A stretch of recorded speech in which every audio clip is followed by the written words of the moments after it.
and what is good, what is bad, and then we're going to talk about some tips and tricks to making really good looking, really efficient terrain, and relatively inexpensive terrain, which is cheap. Dirt cheap. And then we're going to go into some obviously local stuff, so people that are joining us from wherever can zone out at that time if they choose. But yeah, so let's get right into it. Kill teams.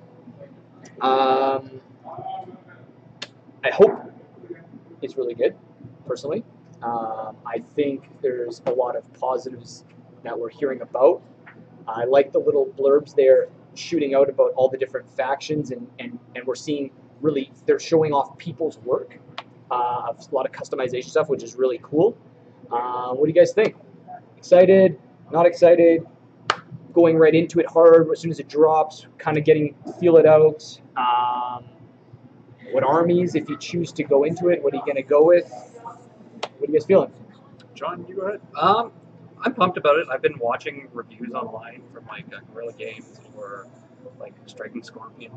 The rules look pretty solid.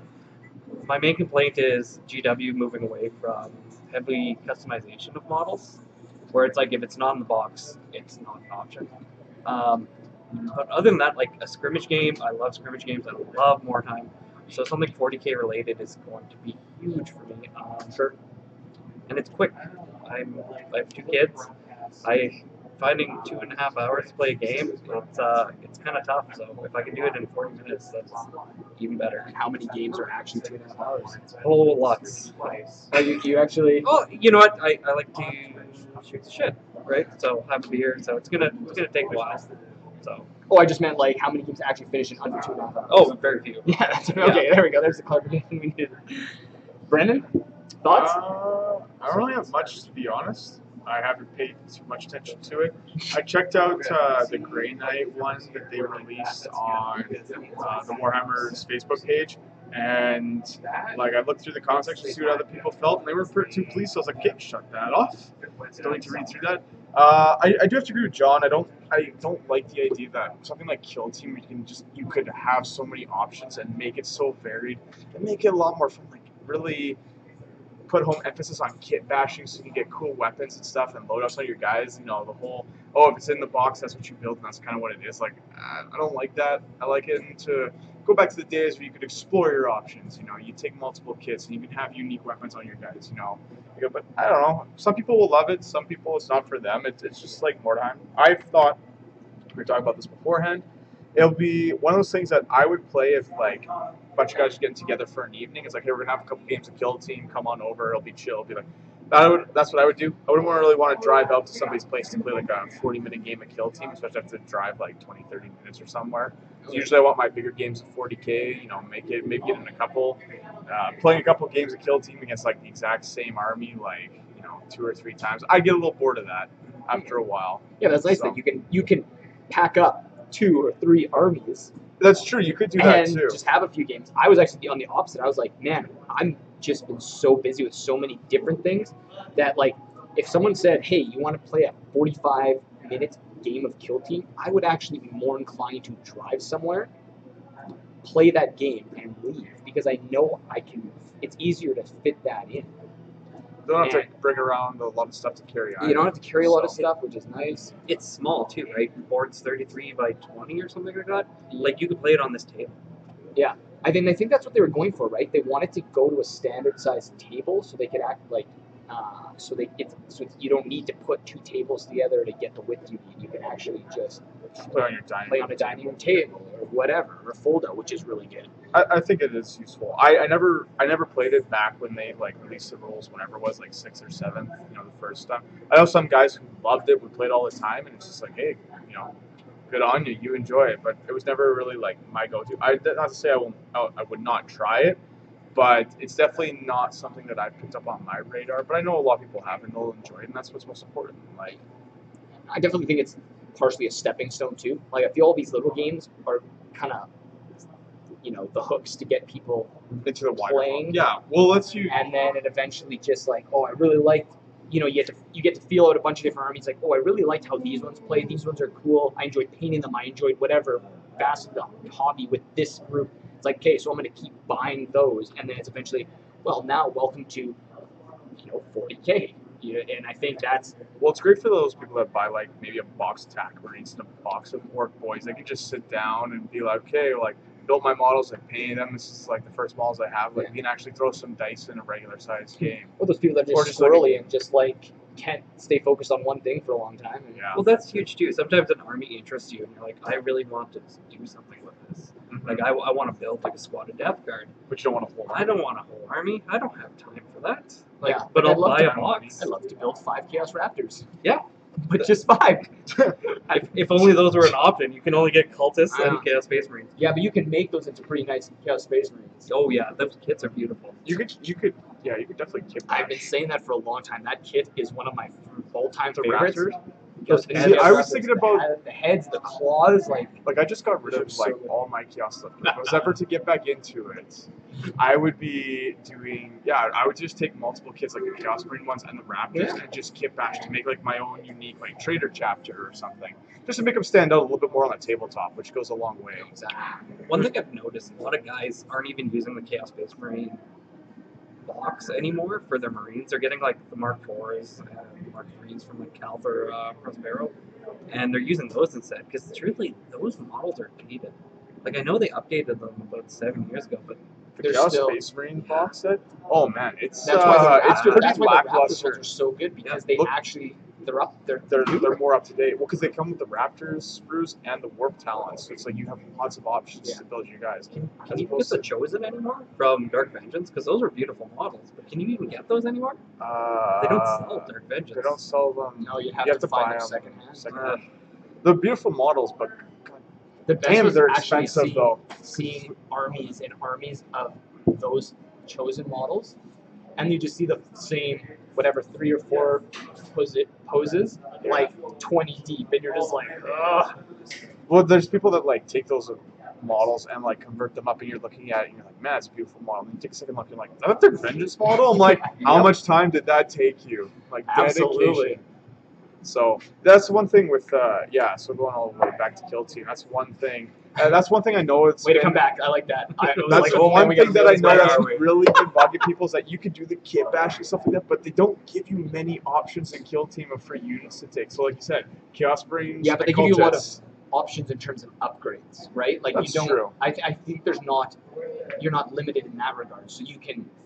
But I know like the Chaos guys are except for like, your Necrons. can I bring my go. Corn Berserkers? Can I bring my Noise Marines? Like, why can't I bring those? And they're like, well, you could take a Chaos Space Marine and give them the mark of Corn and make them like a Corn Berserker. And it's like, I don't want some dwarfy Corn Berserker. I want the real deal. I'm like, why can't I bring this out? And then, that community page can give you some good counter arguments. It's like, why would a Corn Berserker be in like this hidden patrol for a Kill Team? It's like the most common Corn Berserker in the galaxy. They aren't stopping there though. Like we've seen the Rope Trader, Kill Team Rope Trader. Is that what it's called? It's an expansion for it, but it looks like it's going to be like Rope Trader, like Nobles, and like some sort of Chaos Mutants. And those are 2 factions for Kill Team that you can use. Okay. So there's going to be standalone Kill Teams that aren't 40K armies. So like this isn't. This You know, is just you know what everything. I'm hearing? They're just I'm touching the hearing, surface. Okay, cool. Conversions. Those mutants for your Chaos Space Marine army. Oh, I know. Spicy. Like, dang it. I just wanted the Chaos Marines. They weren't such garbage. They're great. I do well with them. Well, that's good. I know it's compared to like all the other stuff that keeps coming out, I mean, I'm an actual Chaos Space Marine back on the table. The tactical Marines. I run 30 plus Noise Marines Those guys are every good, game. That's pretty bog standard Chaos Space Marine, truthfully. That's true, but at least you get to shoot when you die. That's The best regular, part. and you have a better bolter than everybody else. It's a beautiful thing. It is. That's what makes them good to bring. They're still expensive. They're like 19 points. That's okay. They shoot when they die. They're Exactly. still useful when they die. You know what doesn't die though? Terrain. We always got to keep that on the table. That dies a lot. It always stays there. You keep Actually, does take a beating. That's It very takes abuse true. from people, but when you play a game, it never takes a beating. No, but the terrain that's actually with the Kill Team box That is is beauty. pretty solid. Like Games Workshop's got it. I think they did that right.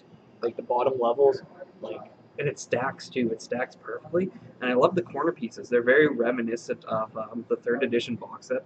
I don't know if you ever saw those little tiny ruins you got. You got some ruins, then you got those stupid little palm trees, and then a couple like tank traps. It looks like they took a lot of notes from that third edition kit because it's very reminiscent. I'm like, oh, this is beautiful because that was like my introduction to 40K, so I was kind of jazzed about that. Wasn't that the Black Templar Dark Eldar starter set? Oh yeah, where the Dark Eldar just had warriors, and then the Marines got a land speeder. And then it's just like the Dark Eldar can't deal with the land speeder. they got dark lances. They have like one. They had like They one had or two splinter dark cannons in that lances. set. Oh, There was no. It was metal dark lances at that point. Well, yeah, because they couldn't. Well, they didn't want anyone to be able to take out the land speeder. But this is pre-poison, so it's like strength 4. I think they're splinter cannons or splinter cannons. So Oh jeez. good luck. But yeah, like terrain in general.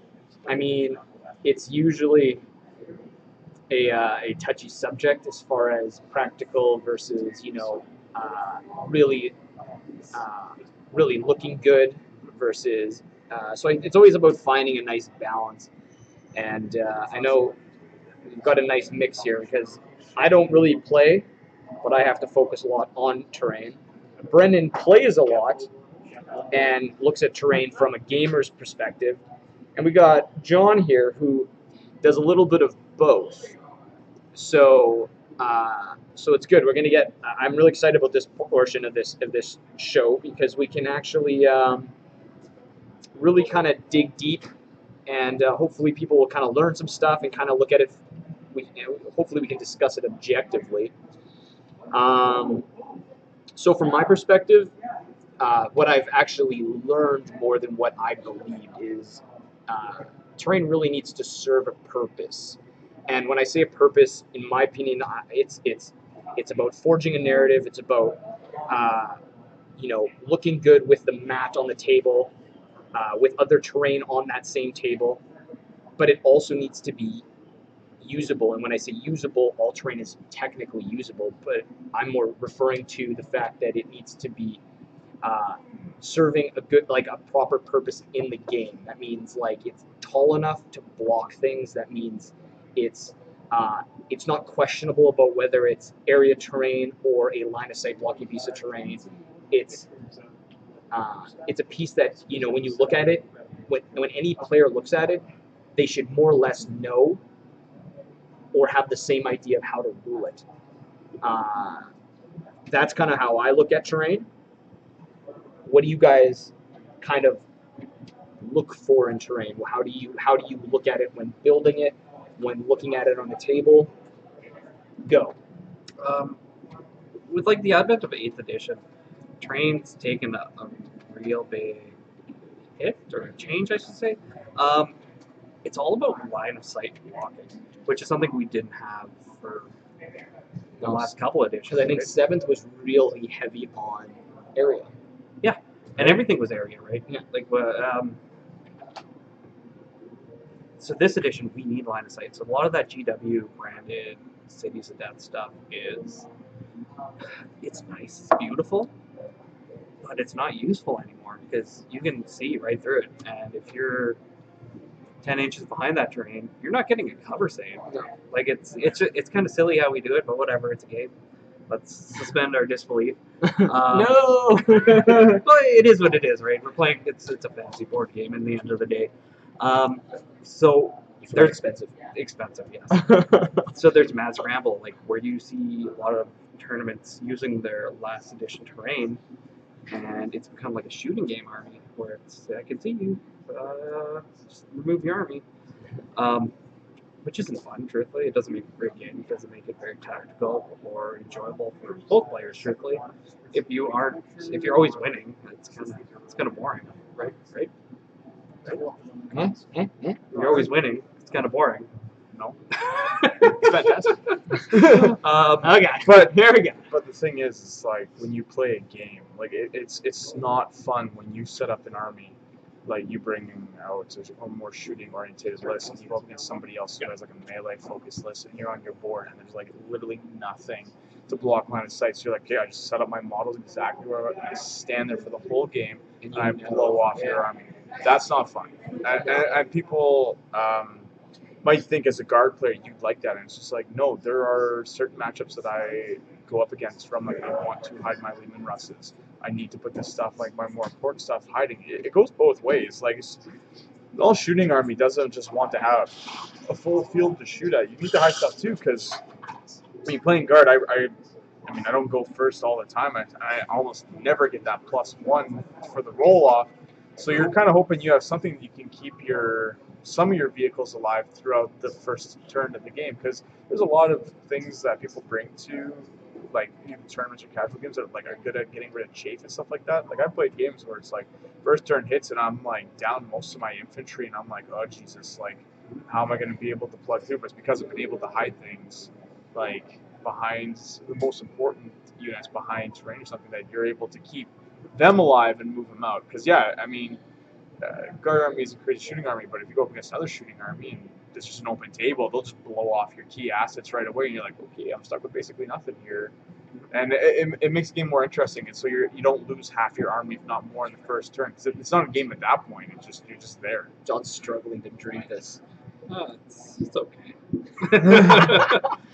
So let's put some pieces of terrain down to kind of give you guys an idea of what we're talking about here. So just brought a few pieces, nothing crazy, but the intent here is to kind of give some examples of different types of terrain. So the first piece we've got, That's sexy. It's some Eldar piece of crap. let's call it up. Okay. Why are you anti-Eldar? Fire it up. That's xenophobic.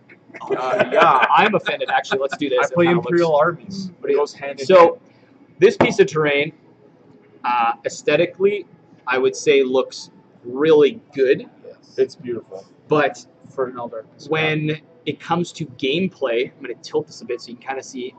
You're realistically, when you're looking at it kind of at floor level, it's not going to be really doesn't do anything. You could hide a guy like right here.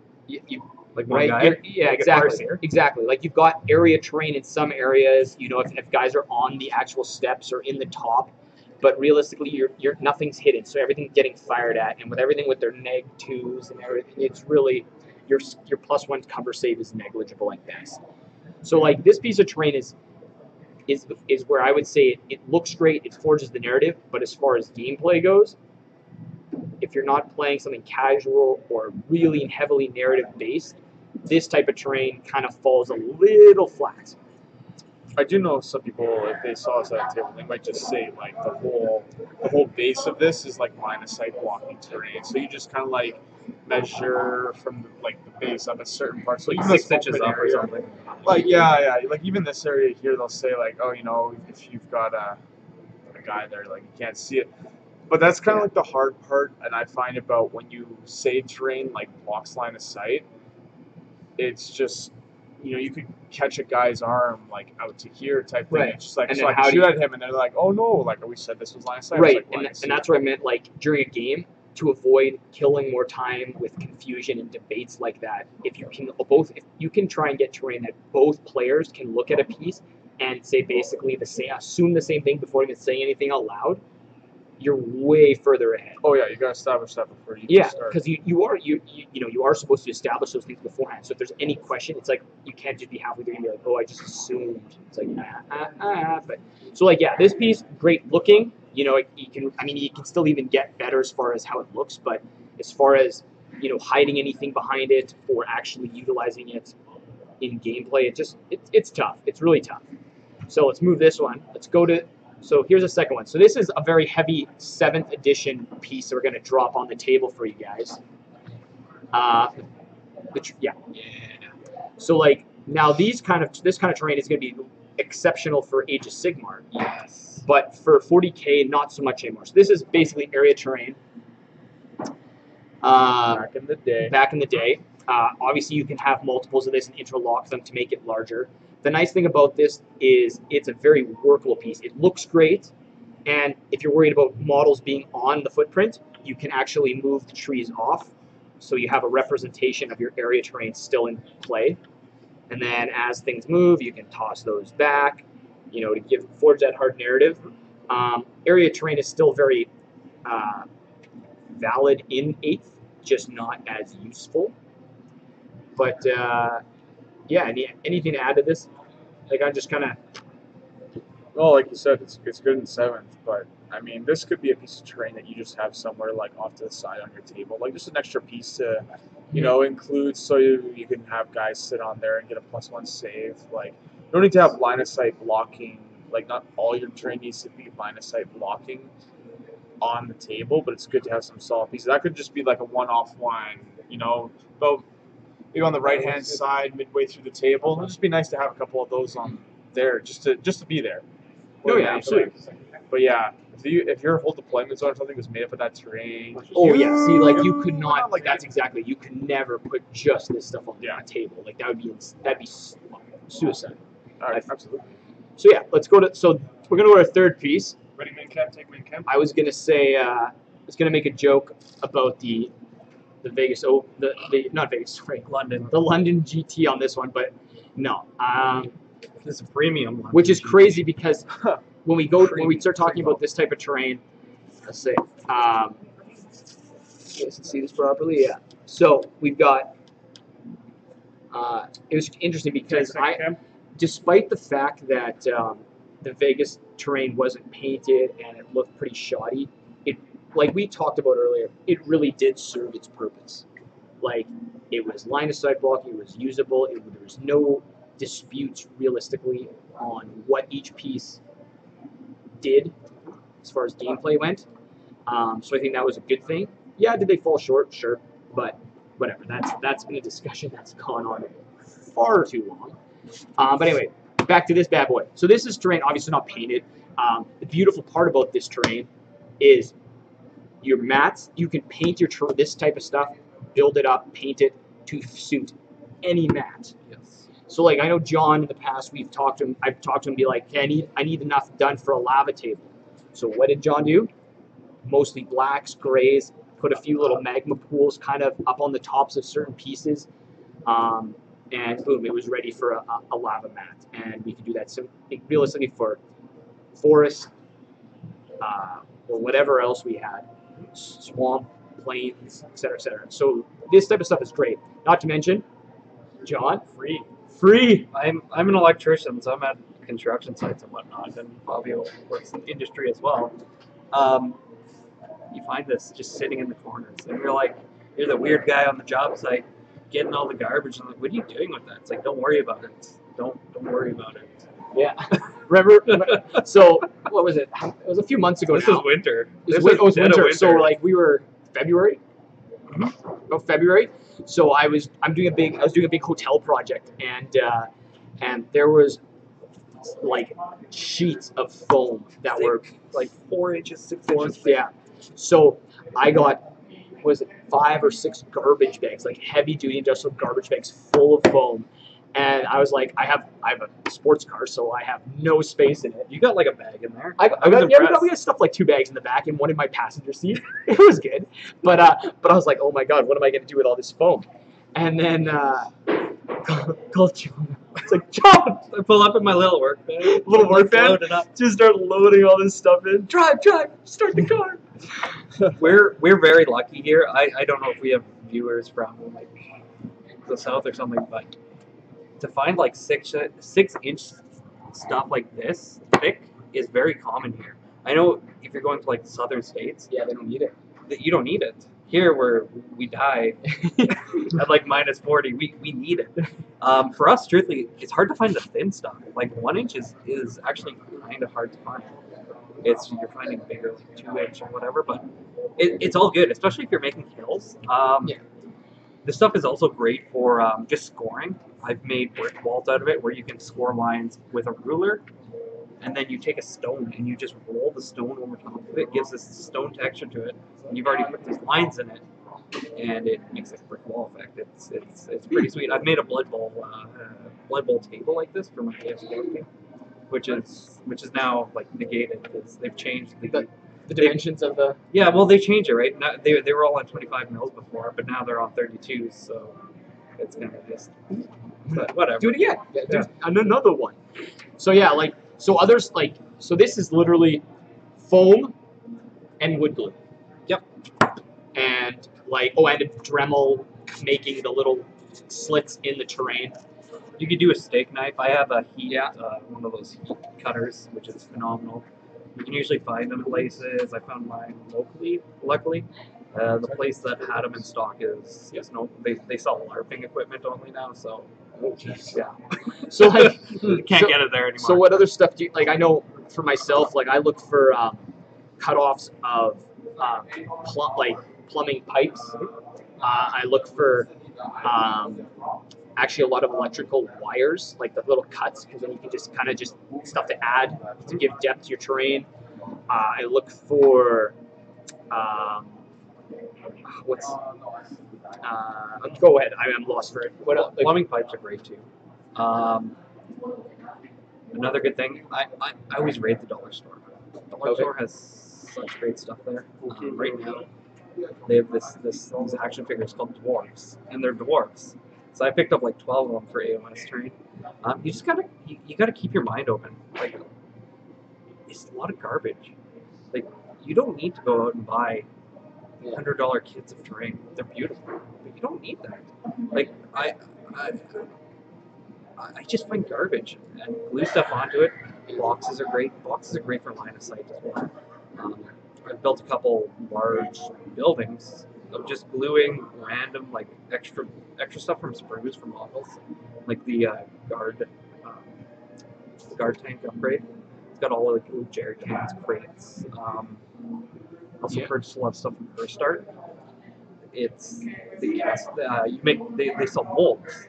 And you cast them in plaster, and I bought crates and doors, and then you just glue the stuff onto boxes. Glue a door onto a box, it looks like a building now. It's amazing. And then you throw a couple other things on it, paint it up, you're good to go. Pringle cans. Yes. Pringle cans. Yes. Water bottles, and sometimes water bottles aren't good because the plastic is too thin and it just kind of warps and stuff. What you can do is you can actually fill it with foam spray. Can you pull that up? Yeah, pull this one up. This one's money. Yeah. So in 10 seconds, we're going to show you kind of what we mean. But you can actually use spray foam and fill the bottle and close it up. Let that spray foam actually solidify in the bottle. Then you cut the bottle away, and then you've got a nice big solid piece. And it's still not heavy because it's spray foam.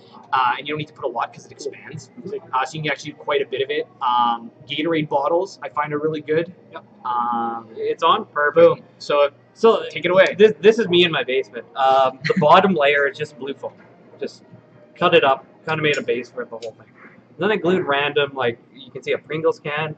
There's a formula bottle on the left-hand picture of the left. I got little ones, so it's you get a lot of those. It's like a ABS 90 for plumbing, and then on the right of that is a candy container from 7-Eleven. And then I'm like, hey, just glue it down. I spray foamed around it, and then I gave you that. Painted up. It looks like a mountain with these facilities built into the mountain. The right hand is the same thing. It's a really big formula container, like a gum container, and then a piece of terrain that was falling apart. Truly, most of that stuff was free. The blue foam was from a job site. Spray foam, it's only good for one use, so you'll find a lot of guys throw out a can that's half full. So you can be a weirdo and squirrel that away and bring it home and make some terrain that night. But it's garbage, and you paint it up, and it's legit. You can find also cutoffs of steel studs from drywall. Yes. Getting little pieces. I mean, you literally can just plop those down, and they're nice line of sight blocking pieces. It's crazy the amount of stuff that people just overlook when it comes to terrain. Terrain can be actually pretty fun, and especially when you find a bunch of stuff and you don't need to necessarily use it all right away. Just have a bin and just start throwing shit in there, and eventually I'm gonna do some terrain tonight. And then you get stuff like John does, and it's got all this random miscellaneous stuff on it. And then once it's put together in the finished product, you're like, yeah, that's a sweet piece of terrain. I don't know if you want to pull up the Gargant there, Matt. This is a model project, but truthfully, it's also a terrain project. So I built a Gargant. It's like one step up from an Orc Stompa.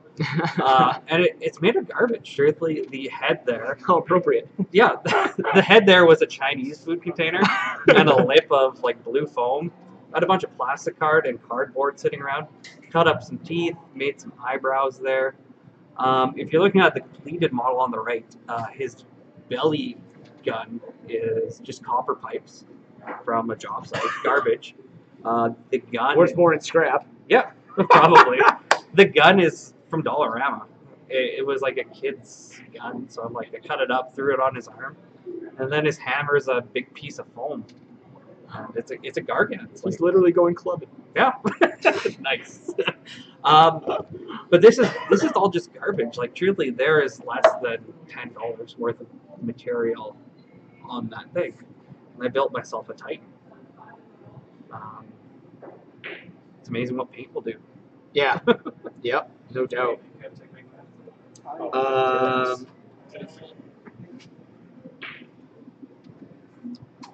So, Brenden, you talked about kind of what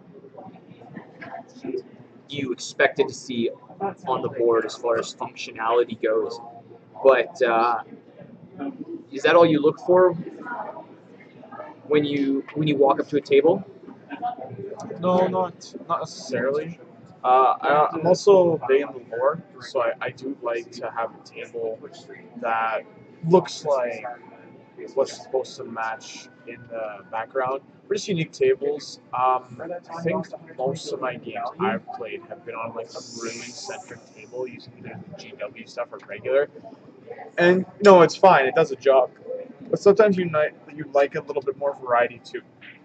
Depending on what type of player you are. Like if you're the kind that goes like just a hardcore tournament player, you're looking for functionality. You don't really think about that. But I really like those tournaments that go for functionality, but also try to make it unique per table, like you said with the mats. And that's what I like. I like when I go to a table and it's just like it's a desert table. It has like the ruin or like what you expect to see, like the big dunes and all that. Right. But then they might also mix it in with like big line of sight pieces in the middle, which is like a mining complex or something like that. So it blocks line of sight, you can't see, but it fits the table. Like it makes sense. Sure.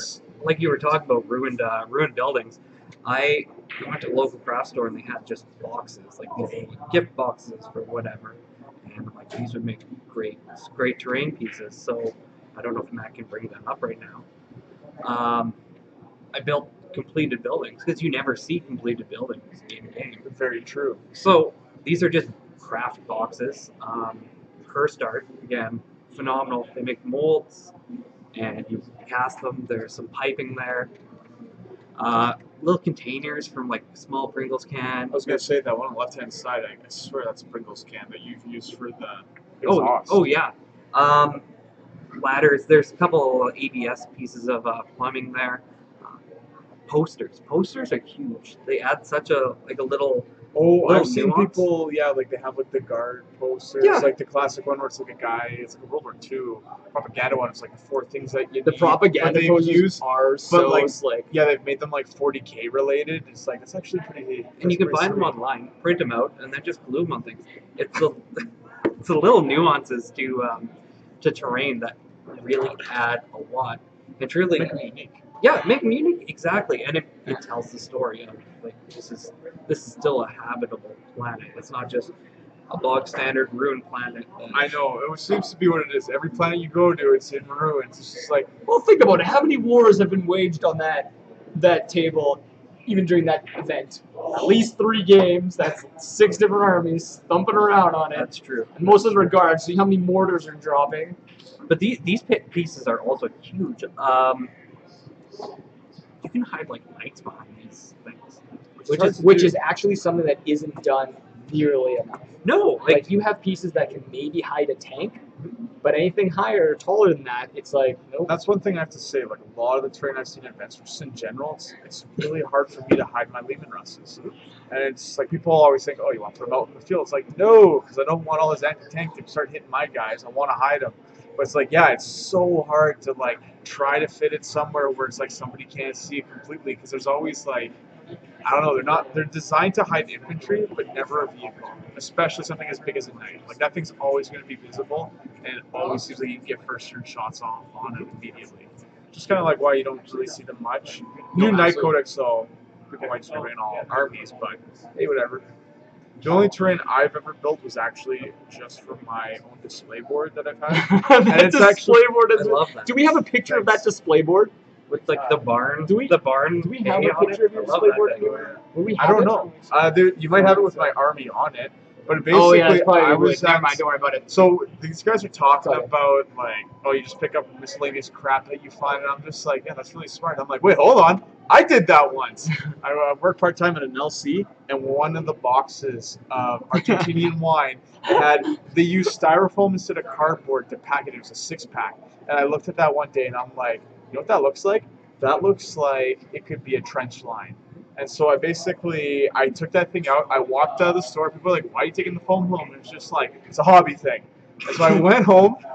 Don't talk to me, criminal! I went to the dollar store, bought popsicle sticks for like a pack for $1. And then I just cut it up, glued it on, and I used the popsicle sticks as like wood planks that you would see in a trench. And then I basically glued a bunch like trailing off. So it's like there was a spot where you could exit the trench line that could lead into like no man's land, and then I basically had it like behind where people like the guardsmen would walk upon and to get to places. You know, broke it up so it looked like they were hopping. You know, like it's not perfect. They're just throwing down planks of wood and just going. And basically, like, and I just used and this is really good for display boards. Oh god, picture frame. Not a picture frame, but you could post like pegboards. Pegboards, yeah. Pegboards are so good for that. You just Two words. glue it on. First word. What's it coming to me? And I basically just used dollar store paste. The display board cost me like $5 or $6, but it's meant I just had like random guard bits put on it, and I'm like, yeah. So it's like what you guys have been talking about, like just these little things to add to your display board. Is anything of like, is it over the top? Because I've seen some really beautiful display. Like Fabio has one that's like, you know, it's 30 pounds without models on, which models add a lot. But it's like it's all metal and stuff like that. It looks really nice. Like mine's pretty simple, pretty straightforward. But I'm like, it's a lot better than the first one I ever made. Hey man, it serves its purpose. Yeah, it's a display board, right? It's not supposed to be. If you want to see some crazy display boards, Adepticon, the teams they usually have like group display boards, and these things are massive. Like they're as large as this table with multi-layers. If they're having like different factions in these teams, they have like the Chaos guys going against the Imperials. Oh yeah, it is beautiful with lights and like. And I gotta say, these are competitive guys. They wouldn't have that shit. No, but I gotta say, like those ones that you see where people put a lot of effort, like, and that's one thing I'd love to see on the table too. Like, and I think I said it before, it's functional terrain, but it forges a narrative. And I know we joke around about that, but I want to believe that I'm fighting on this lava planet with a bunch of like lava, small volcano, something's about to erupt, and it's in the middle of a war zone. Liquid hot magma. Yeah, magma. Oh, finally we got some. We're finally posting people's chats. What is going on? So Matt John on Facebook said he's making a nuclear plant out of recycled garbage, and he thinks it's looking better than GW terrain. Well, I bet you it's cheaper than GW terrain. But there's yeah, like I mean, doing stuff like that, I can only imagine what it would look like. You have like parts where there's like green ooze coming out and dripping away, just like even buying the water effects. Yeah, that's so cool. it, right? Like, it may not necessarily look as clean as GW terrain, but you're doing it yourself. You're making it how you want it to look. Exactly. Not every planet is like, you know, the same terrain set that the ruins that people produce. Exactly. Like you said, you could still have like a fully functional world. Like you could have like a Adeptus Mechanicus like planet. You could be fighting inside one of like a Forge World, because if you ever read the lore, Forge Worlds can be as big as a continent. So you could literally just have a table where it's like you're fighting in the midst of a Forge World. So you could imagine like bits and pieces are still going down the assembly line, and you've got like guardsmen fighting against chaos. I don't know if we can get this on the little camera. This was at Gym Con. There was like a local like narrative event, and Josh, can you switch to the small? I don't know if you No. can even see that. No, it's not going to work. Well, Josh. You could check out my Instagram as well. Oh yeah, trying to get some followers. You don't want to free watch. blogs. So, But it's like this. Do you know who made this? yeah, Mario Roca. He's a local guy. He is crazy about this stuff. Look at that. That's a 6x4 table with LED lights in there. It strobes around. I think it's. I want to say parts of it are about. What is it? 4 feet tall, 5 feet tall. Yeah. Oh, it's such a beautiful table. Yeah, like it's pretty intense. I wasn't lucky enough to play on it, but Nope. I was kind of jealous of it. Fabio played on. Yes. What's up? Yeah, I played on it. It was sweet because I was playing a bunch of wraiths. And you hit your lord on top of one of those spires. Yeah, you got to hide a lord on the spire. My wraiths got to run through this thing, so they ignored levels, so they were just flying through it. It was so cool. I was playing AdMech, so they're basically standing on their side waiting for my wraiths to like phase through this huge Mechanicus whatever Forge World facility. Forge World facility. Thank you. Like that. Someone's forging the narrative for me because I can't do it. And yeah, it was a really cool table. And most of that was just homemade. Right? Yeah, it's all Like homemade. those spires there have Imperial Eagles on top. Right. So what he did was he cast his own, and he just kept pumping it out. And then like most of it's plastic card, some resin, I think, in some areas, and yeah, like super cool stuff. Mario's his work is definitely really cool. So if He's been a hobbyist for like I think he's been in the Rogue hobby for Trader. yeah, he's been in it for a long time. I mean, I don't think he does it as much anymore, but he definitely He's still his dabbles. basement is something to be. And you know what? That's one of the things. Though, is like nobody says you have to build a table like that, but just building simple pieces to have. That's a lot. Yeah, absolutely. And Gerald, yeah, exactly. Gerald on Facebook, surprising how something changes once painted. Yeah, exactly. Yeah. Like something can look, it can look questionable as far as like how aesthetically appealing it is, but then once you throw some paint on it, it kind of brings it to life. And the nice thing is, even if there's paint on it, and you're like, I could probably do something else to this. You can slap something else on, spray it again. Yep. You know what I mean? Like it's endless. I've definitely had models that I've stripped. I'm like, oh boy, this might be rough. But once you base them again, slap some paint on them, you're like, wow, this looks brand new. It's amazing what the paint, like, it's cover up. That's exactly what it is. Lipstick on a pig. Yeah, lipstick on a pig. That's what we're doing. Boom. Yeah, we've gone there. What do we got for time? Oh, we're good. We good. Okay, so we got some questions directed at John Plouffe here. So first, favorite material to work with? I like the blue foam, pink foam. Okay. It's easy. Pink Panther stuff. Yeah. I think pink. Yep. It's cheap to find at least. Don't buy it new. It's very expensive new. It's like $40 a sheet. Oh yeah, God no. Yeah, Yeah. This stuff is not cheap. So when you see like massive sheets of it being chucked away because they needed like an end of it to finish a wall or something, oh, it's like gold. Jackpot.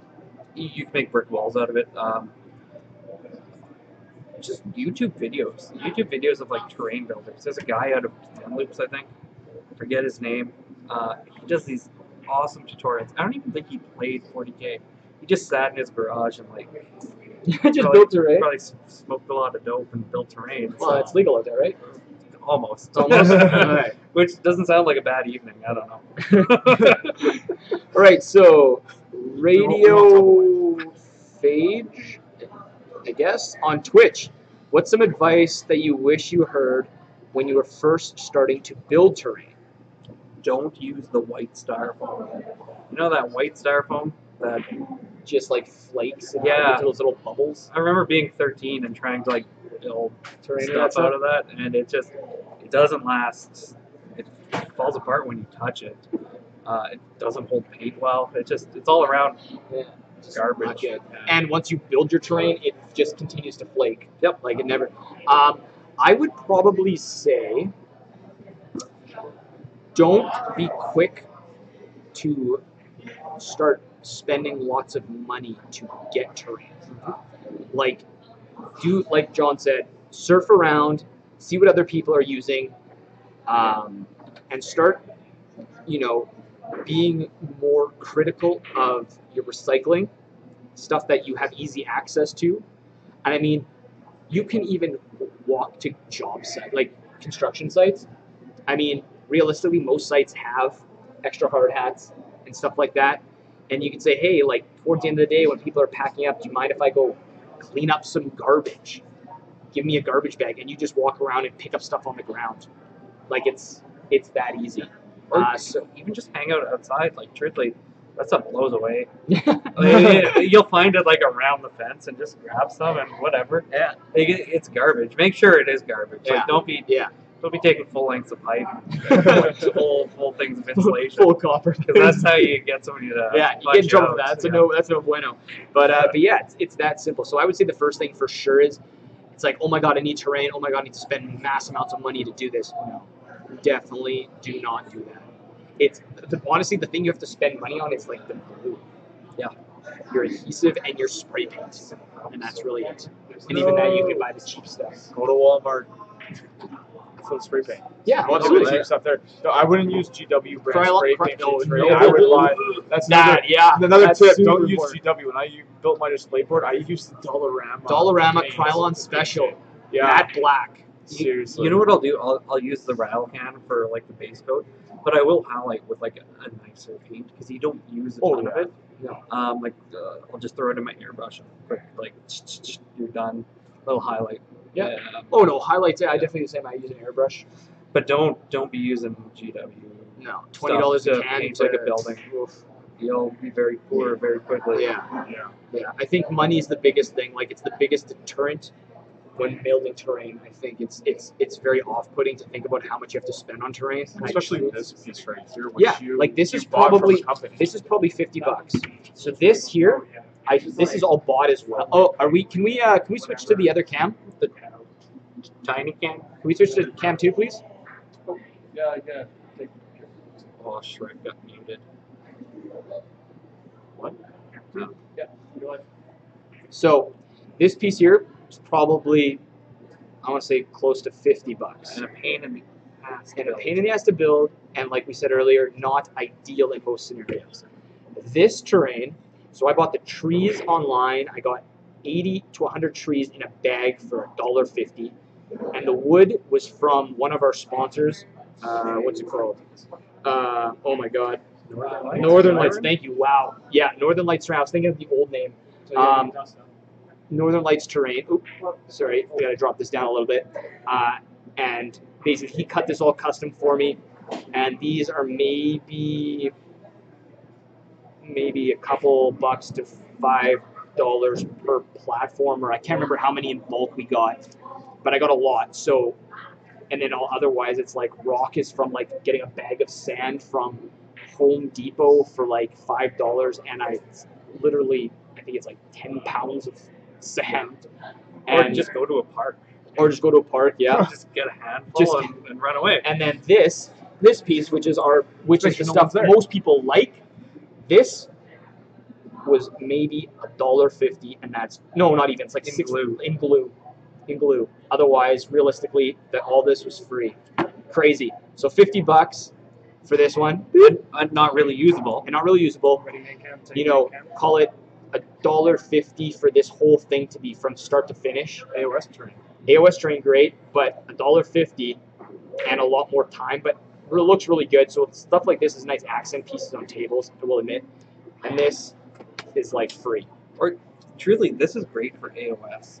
With the new AOS terrain rules, where trees will block line of sight behind them. Right. That is huge. That is huge. So it works more for that. So now it's like, we have other purposes for it, which is great. Alex Bedard, welcome. Hope the recovery is going well on Facebook. I know that is a good, I think your counter argument is how much you spend on your army. You may as well have good terrain to go. Yeah, for sure. But good terrain doesn't necessarily mean expensive and not workable on a table terrain, right? Like there's certain terrain that you could spend tons of money on and it just doesn't work. So then really realistically, what's the point? It's no different than having no terrain on a table. I would. Well, and just how it functions, right? Like if you're standing behind this like not Eldar ruin, you're not getting a cover sleeve. So it's not functional. It looks super cool, but it's not functional. So I think there's a balance. But anyway, Matt John Czar on Facebook. I bought a ton of fish tank terrain. Also, some of the bigger pieces are pretty nice. I have a full-on Roman Pantheon map that looks amazing. Mostly tank stuff. Yes, that is very true.